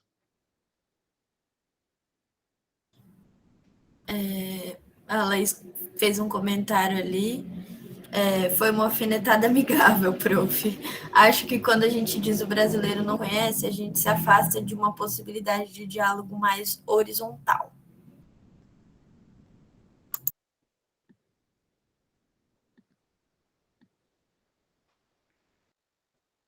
Não entendi muito bem, não. Laís, quer explicar? Não sei. Desculpa, gente, eu estou numa crise de rinite tão atacada, por isso que eu estou com tudo desligado. Quando eu falei sobre o elitismo discursivo, acho que tem a ver um pouco com isso de homogeneizar, né, grupos religiosos e que, historicamente, no nosso país estão associados a um processo de racialização, a um processo de exclusão. No caso, a maioria dos neopentecostais no Brasil hoje são pretos e pobres, e não é no sentido de defender fundamentalismos, muito pelo contrário, mas de pensar em possibilidades de ampliar o debate com esses grupos, partindo de uma perspectiva um pouco mais horizontal, do que quando a gente, né, compreende a nossa perspectiva, seja progressista, seja de esquerda, seja científica, como um discurso superior, né, colocando todos esses grupos como ingênuos, não sabedores, enfim, foi um pouco sobre isso, essa pergunta, mas acho que o professor André respondeu super bem. Obrigada. Nada, entendi. Eu concordo com certeza com você. E a minha resposta é isso aí mesmo. Assim, eu acho que a gente tem que ser capaz de entender que o problema, né, do evangelicalismo é isso, não é generalizar, jogar a culpa nos neopentecostais. O problema está muitas vezes no presbiteriano branco e rico lá do Mackenzie, né, que, diga-se de passagem, né, fez parte de todos os ambientes do governo atual, né, que demandaram aí, né, enfim, que demandou justamente desses grupos, né.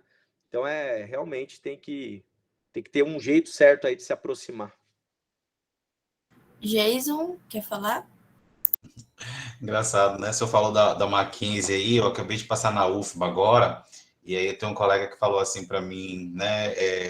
Olha, você não devia estudar na UFBA, não. Aquilo ali não presta, né? Você tem que estudar onde é que eu deveria estudar?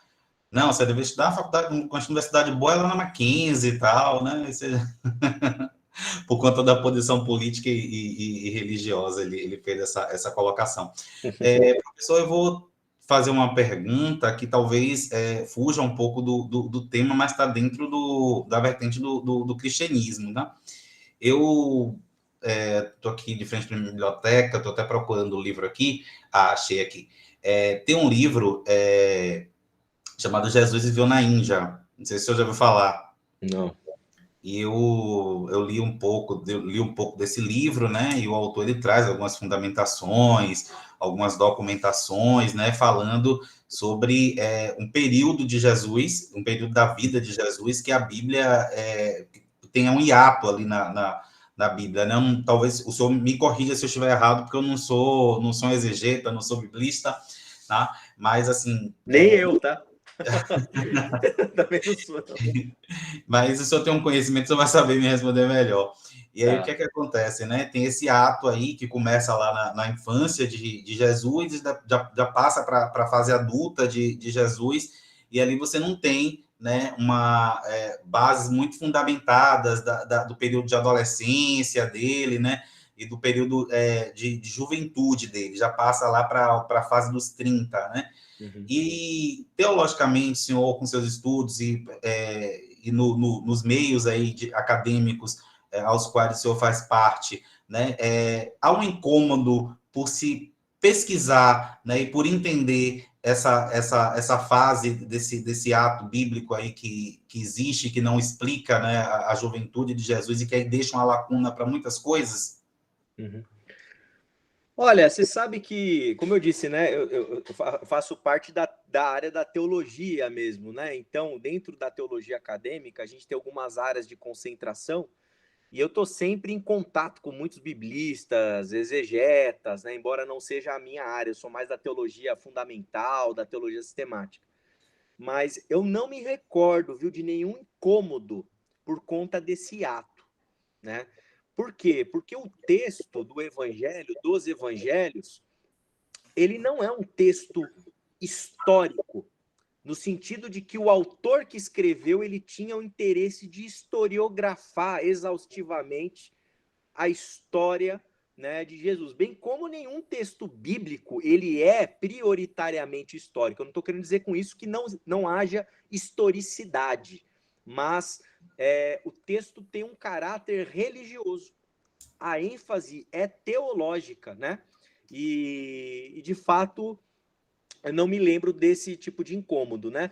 Esse tipo de lacuna, de hiato, é o que justificam os apócrifos, né? O apócrifo que conta o período de infância de Jesus, ele surge dentro de um contexto em que as pessoas têm curiosidade de saber aquilo que o texto canônico não diz, né? Então eles tentam complementar essas lacunas, muitas vezes de uma maneira bastante fantasiosa, assim, né? Por isso até que dentro dos processos de canonização, os textos apócrifos, né? Eles não têm, digamos assim, os critérios, né, para fazerem parte de um cânon, mas eles tentam suprir aí esse vácuo. E eu acho que isso também, Jason, não me parece um problema em relação a pensar o Jesus histórico dentro do ambiente acadêmico, pelo menos, tá? Porque acho que há um consenso já acadêmico, científico, da existência de um personagem Jesus de Nazaré que circulou por lá naqueles dias, né? Agora, é claro, né, a discussão de fé é outra, né? Aí é uma questão religiosa, de você se apropriar do texto com fé, né? Entendendo que Jesus é filho de Deus, que ele é o Salvador, que ele tira o pecado do mundo, etc, etc, etc. Então, para responder, eu acho que é isso. Eu acho que o fato dos evangelhos não destacarem nada desse ato aí, né, desses séculos não, desses anos, né? Esses aproximadamente aí 20, 30 anos aí de Jesus, não é um problema nem científico no sentido de provar a historicidade de Jesus de Nazaré, e também não é um problema também no meio religioso, porque o texto você se apropria dele por fé mesmo, né? Então, pelo menos nunca vi nenhum mal-estar por conta disso, especificamente. Tá, eu tenho uma outra pergunta breve sobre pode, né, sobre a questão sobre a etnia de Jesus, né, sobre a raça, né, sobre Jesus Cristo ser negro, né, comprovadamente falando, aí o senhor me corrija também se eu estiver errado, na região, né, na região que ele vivia, né, os povos daquela região não são povos brancos caucasianos, tal como a gente conhece Jesus Cristo.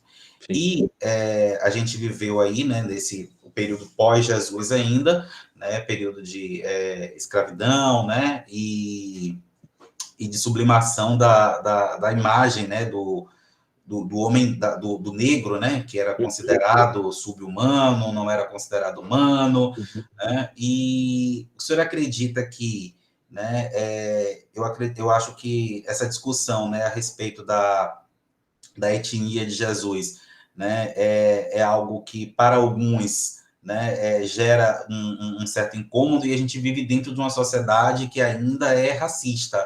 Então, a partir de um determinado momento, né, que efetivamente se comprove, né, comprovado não, mas assim, que se difunda, né, que Jesus Cristo é de fato negro, né, como é que seria essa conexão, né, dessa divindade, desse Salvador negro, né, para com pessoas brancas racistas? Uhum. Eu acho que seria, para pessoas brancas racistas, seria difícil, com certeza, né? Assimilar, né? Esse fato, né? Eu acho que o fato Jesus não é o branco de olhos azuis das obras de artes europeias. Ponto. Ele não é esse, né? Isso aí eu acho que há um consenso, assim, total, né? Nessa assertiva. E você está correto, né? Dentro daquela região, daquela época, né? Daquele povo que vivia ali no Oriente Médio, você tem ali um pessoal com uma cor de pele escura, né? Então é isso. Eu acho que esse tipo de divulgação, eu acho que é para vergonha, né? De grupos fundamentalistas, né? Racistas que a gente tem testemunhado na história do cristianismo. A começar pelo sul dos Estados Unidos, né, com grupos como a Ku Klux Klan, né, que baseou toda a sua fé num ídolo, né, num ídolo chamado Jesus, né, num ídolo chamado Jesus branco, né, de olho azul, né. Então eu acho que é muito pertinente, né, acho que é muito pertinente, né, essas compreensões, até para produzir crítica, né, na comunidade de fé. Eu não tenho dificuldade nenhuma de chegar na minha comunidade de fé, por exemplo, Geison, e falar para a comunidade, assim, do meu púlpito, da minha pregação, Jesus não é branco de olho azul, né? Jesus é preto, né? Periférico, né? Pobre, né? Esse é Jesus de Nazaré, né? Assim. Ainda no tocante a essa pergunta, o senhor acredita que esse projeto, né, de embranquecimento de Jesus era um projeto que visava fazer com que o cristianismo avançasse, porque se, do contrário, né, se retratasse Jesus negro numa época ainda mais preconceituosa, numa época de escravidão, o senhor acha que o cristianismo poderia não avançar? Ai, Jason, me desculpa, mas eu não vou me arriscar a responder assim de maneira tão categórica essa questão, viu? Porque eu acho que eu não teria subsídio assim, né, de pesquisa apropriado para te dar essa resposta categórica, né? O que me parece, né, vendo, né, de maneira assim muito superficial, analisando esses aspectos mais iconoclastas, né, de artísticos, né, de arte cristã, é que eu acho que cada expressão artística ela reflete o seu próprio contexto, né, e o seu próprio ideário de beleza, né? Então você encontra figuras de Jesus, né, com traços diferentes em determinadas culturas. Se você for, por exemplo, para a igreja ortodoxa, né, russa, você vai encontrar traços muito específicos e distintos daquele tipo de obra de arte. Se você vai mais para o Ocidente, né, dentro de um período mais imperial, romano, você tem outro tipo de padrão estético, né? Então, eu sei que isso tem uma variação. Agora, o quanto que isso deliberadamente, assim, é por conta de uma questão de preconceito mesmo, etc., assim, eu não me arriscaria a responder, né? Com exceção, obviamente, desses grupos que a gente sabe que deliberadamente, assim, explicitamente, eles são realmente racistas, né? Preconceituosos, né? Como é o caso que eu citei aqui do sul dos Estados Unidos, né? Mas eu não estou falando nem do contexto atual, eu estou falando da idade, estou falando Idade Média para cá, né? Tendo o retrato de Jesus enquanto homem negro, né? A gente teria uma menor difusão do cristianismo hoje. Você consegue enxergar dessa forma? Não sei. Porque sabe por quê? Porque eu acho que a força do cristianismo e da divulgação da fé cristã, até para ter o exemplo dos primeiros séculos, né, enquanto ali seita do judaísmo, né, muito perseguido, né, eu acho que a grande potência está na mensagem, está na pregação, tá, sabe, naquilo que a gente chama em teologia de querigma, né, o poder da palavra, do anúncio. Eu acho que a fé cristã ela se sustenta muito mais nisso do que nas expressões estéticas, artísticas, né? De obras de arte aí, de maneira visual. Então, eu acho que o que faz o cristianismo ser difundido está muito mais na força da palavra do que na força da arte, né? Embora, com certeza, a arte contribua, né, em alguma medida, né? Então, nesse sentido, eu acho que o visual de Jesus para o texto e para a fala, né, eu acho que prevalece bem menos, né, do que na questão da estética, da arte. De nada. Certo. Acho que Maria Larissa levantou primeiro a mão. Pode falar, Maria.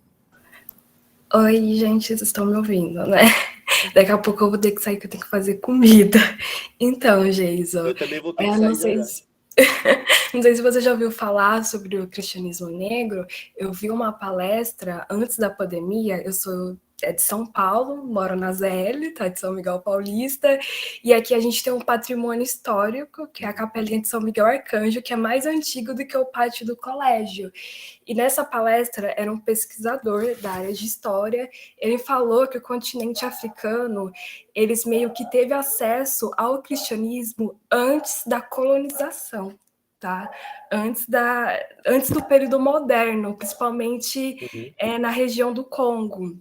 E a gente também tem um cristianismo etíope, que é um cristianismo de contemplação. Então, a gente tem vários tipos de cristianismo, mas a gente tem um, né, que é o protagonista aí. E eu acho muito interessante a gente trazer essas novas roupagens, essas novas representatividades, até mesmo para quebrar com preconceito. Ainda mais aqui no Brasil, né, que a gente tem uma representação muito forte, mas isso não está na escola, tá? Não está no livro didático. A gente pega o livro didático de história, é a Idade das Trevas, né? Então, para mim é muito assustador. Eu entrei no curso de história, eu tomei um susto, porque o que eu aprendi no ensino superior, na academia, não dialoga com o ensino de base, está muito atrasado, é muito assustador, tipo assim, é um choque tão grande, porque eu só fui aprender na faculdade que história é uma ciência, porque no ensino de base dá a entender que é achismo.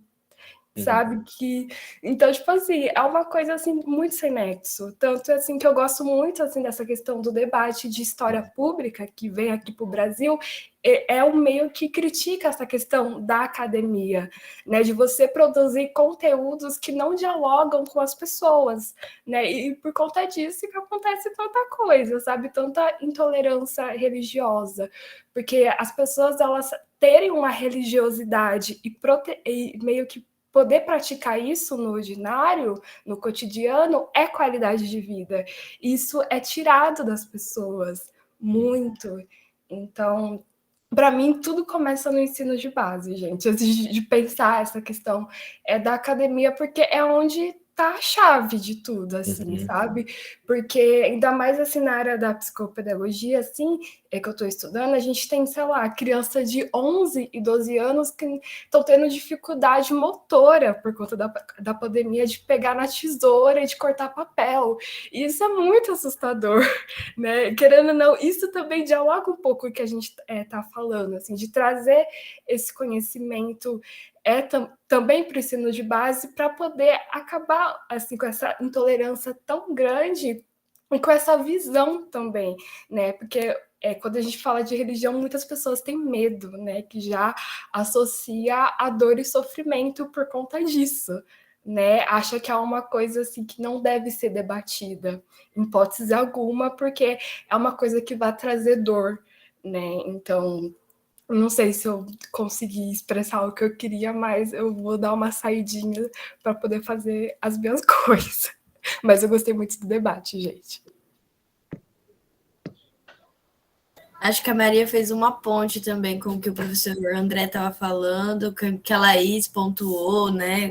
Com o que eu falei também sobre acesso e tudo mais, né? Sim. Acho que essa ponte, academia, educação de base ainda é bem falha, né? Caminha a passos curtos, assim. Sim. É complicado. Verdade. Arthur, você quer falar? Bem rápido, porque foi muito boa a palestra do André. Eu acredito que também está bastante cansado. Essa pergunta que o Jason fez foi excelente sobre essa construção imagética de Jesus. Eu lembro que quando estava fazendo o artigo sobre o Jesus histórico, conversando com o Steve Tarelli, ele estava dizendo que as primeiras imagens de Jesus parecem muito com Apolo.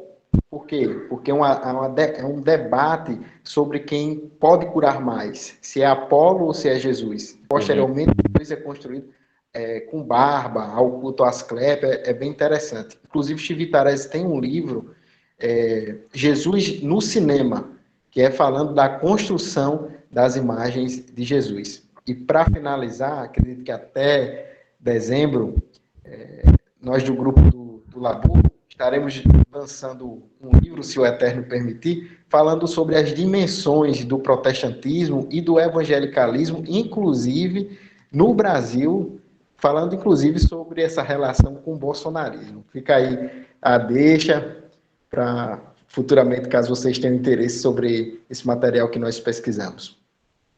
Show, André? Exatamente. Acho que é muito legal, né, essa fala de vocês, né, porque é isso, né? A gente tem uma parte do cristianismo ali que se desenvolve na África, no norte da África, né, em Constantinopla, enfim, né, Agostinho, né, enfim, africano, né, então, eu acho que isso passa pelo pouco que a Maria comentou, né, você ensinar isso em escola, ensinar isso, né, na educação básica, na educação média, né, e isso daí desmistifica muita coisa, né, quebra muita coisa, né, então acho que isso é muito, muito importante. Gente, alguém mais tem alguma coisa? Acho que o professor André também tá ali já, assim, né, precisando sair, não sei. O Jason, acho que... Você levantou a mão, Jason? Não? Não sei se alguém mais tiver alguma pergunta, alguma consideração. Então eu tenho uma pergunta rápida. Mas eu quero perguntar para a professora Laís, né, porque eu fiz a pergunta aqui para o André. E aí, assim, desse processo de embranquecimento, né, das divindades, a gente também tem aí, e a professora Laís trabalha bastante com as questões de religiões de matrizes africanas, e você também, Gabriela, que teve aí na sua pesquisa, né, questões relativas à Umbanda. No Brasil, a gente também passou por um processo de embranquecimento de uma divindade, né, do povo Yorubá, que foi Iemanjá, né? E aí eu queria perguntar para a professora Laís se ela sabe que também se atribuiu esse embranquecimento de um orixá que vem de África, né? Com todos os orixás com representação negra, mas Iemanjá, ao chegar no Brasil, se torna branca. Obrigada pela pergunta, Jason. Nossa, é um tema que eu ficaria muitas horas falando, né? E a gente já não tem tanto tempo. Jason, durante meu estudo de mestrado, eu pensei as representações de Exu, né, uma das divindades africanas, cultuadas no panteão afrodiaspórico, numa obra literária contemporânea. Então, né, a minha fonte era literária e pensando nas representações de Exu ali. E eu observei que Exu foi embranquecido nessa obra, né? E aí eu estou pensando nesse embranquecimento cultural a partir de teóricos pós-coloniais, principalmente, como Frantz Fanon, Achille Mbembe, Spivak, enfim, alguns autores que nos ajudam a pensar o que é o embranquecimento cultural, o que é a ocidentalização do saber, da alteridade, enfim, alguns conceitos, né, com os quais eu trabalhei no mestrado. E por que eu cheguei a essa compreensão, né, desse embranquecimento cultural de Exu? Porque os aspectos mais contraditórios, mais próprios dos signos, né, africanos foram escamoteados, foram apagados, foram silenciados. Então, Exu é uma divindade que se nega ao maniqueísmo ou ao binarismo, né, ocidental. Então, é difícil para uma sociedade binária, cristã, maniqueísta, entender uma divindade que é representada a partir do falo, a partir da sexualidade, certo? Então, pensar esse embranquecimento cultural, acho que eu fiz essa introdução, né, para dizer isso, pensar esse embranquecimento cultural é pensar em como existe uma moral, né, incutida dentro de uma estrutura social, uma estrutura cultural, que desfavorece ou dificulta a manutenção de saberes, de formas de crenças, de modos de fazer, que são historicamente racializados, né, que são pertencentes ao continente africano, né, por conta de todo esse processo de demonização das práticas africanas, né, e afrodiaspóricas. Então, eu acredito que apagar essa negritude de Iemanjá é um modo de fazer com que ela seja aceita no Brasil, porque ela é a grande mãe, né? E aí ela é até um pouco sincretizada com Nossa Senhora aqui no Brasil, né? Então ela é aceita como a grande mãe, mas não como uma grande mãe preta, gorda, dos seios fartos. Isso já é um pouco demais. Então, é um modo, né, de selecionar aspectos daquela divindade para se conformar a uma cultura, né, para se assimilar. E aí eu digo, né, assimilação e não assimilação, distorção, né, e não uma ambiguidade, não um diálogo, enfim. Então, não sei se eu ajudei a responder, mas eu tenho diversos textos que eu posso te indicar e que vão falar sobre o embranquecimento cultural de divindades africanas aqui no Brasil. Maravilha, aguardo os textos. Professora, eu te amo, viu? Ah, querido, obrigada pelo carinho. Tão pouca gente ama os nossos trabalhos, saber que eles são minimamente lidos, porque, gente, não vamos, né, ser hipócritas. Muitas vezes só os nossos orientadores leram os nossos trabalhos. Então, fazer com que o diálogo alcance um pouco mais, né, de espaço, corações e mentes é sempre muito um motivo de alegria. Obrigada, Geisa, pela pergunta. O Geis é fã da Laís. Assim, quem conhece né? Mas enfim. Eu sou fã. Tem três pessoas que eu sou muito fã ainda. De você, claro, da professora Laís e da professora Renata. Ah, que legal, Geison. Eu salvo, claro, para depois não assistir e ficar com ciúmes, é que eu não sou fã dele.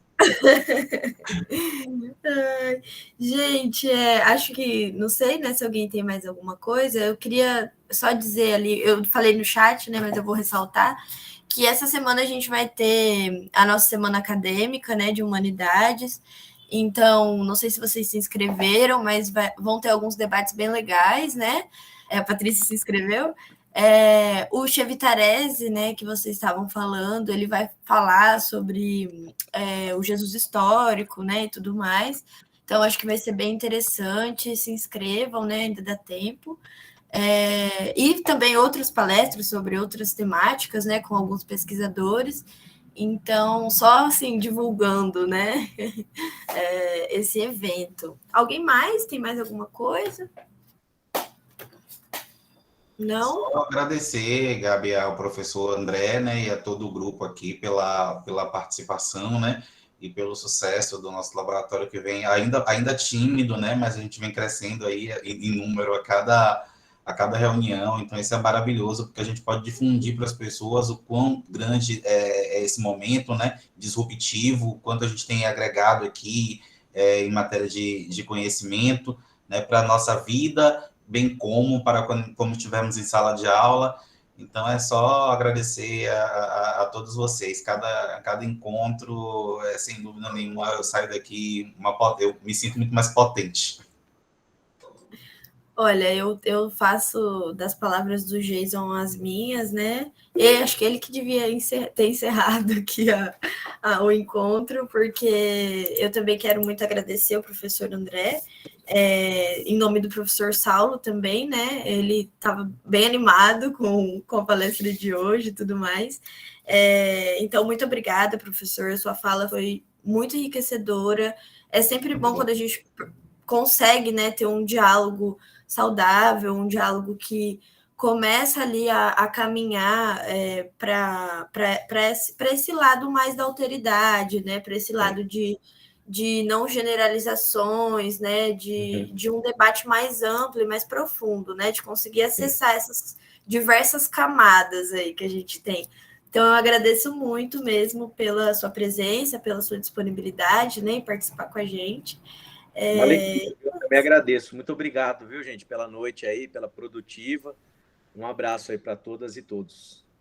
Um abraço. Patrícia, quer falar? Quer se despedir? Não sei. Sim, na verdade, eu só queria dar um retorno para o grupo, que eu fiz contato com a coordenadora de formação, né, de uma das redes que eu dou aula. Ela ficou de fazer contato com um palestrante indígena e me dar um retorno, tá, Jason? Eu não esqueci, não. Eu estou aguardando o retorno dela. Ela ficou de ver se ele iria permitir ela me passar o contato dele ou se ela iria passar o meu para ele. Até mandei outro e-mail para ela, pedindo um retorno, mas eu não esqueci, não, tá? Sobre a palestra indígena, que eu fiquei de talvez conseguir para a gente, né? Porque eu achei bem produtiva lá. Tá? E foi maravilhoso. As palestras aqui são sempre top, demais da conta. A gente fica aguardando ansiosamente pela segunda-feira. Inclusive, gente, só para rapidinho, Gabi, que a gente vai encerrar, para vocês refletirem um pouco, eu vou lançar uma proposta lá no grupo, né? Eu tenho um padre que está querendo vir falar um pouquinho com a gente, né, sobre o catolicismo romano, só que ele não pode nas segundas, ele se disponibilizou na quarta. Então, em algum momento, né, se a gente puder, que o nosso encontro ele aconteça excepcionalmente numa quarta, mas a gente não precisa discutir isso agora. Já reflitam aí, eu vou colocar lá no grupo tudo direitinho, a gente faz a votação, se for um consenso, a gente então faz um remanejamento excepcional aí numa quarta, para a gente ter esse momento. Obrigado, gente. Beleza, então, Jason, manda lá, viu? Obrigada, gente. Boa noite para todo mundo. Obrigada mais uma vez, professor André. Obrigado a vocês. Mais. Muito bom. Um beijão, gente. Tchau, tchau. Ótima noite. Tchau, tchau. Para você também.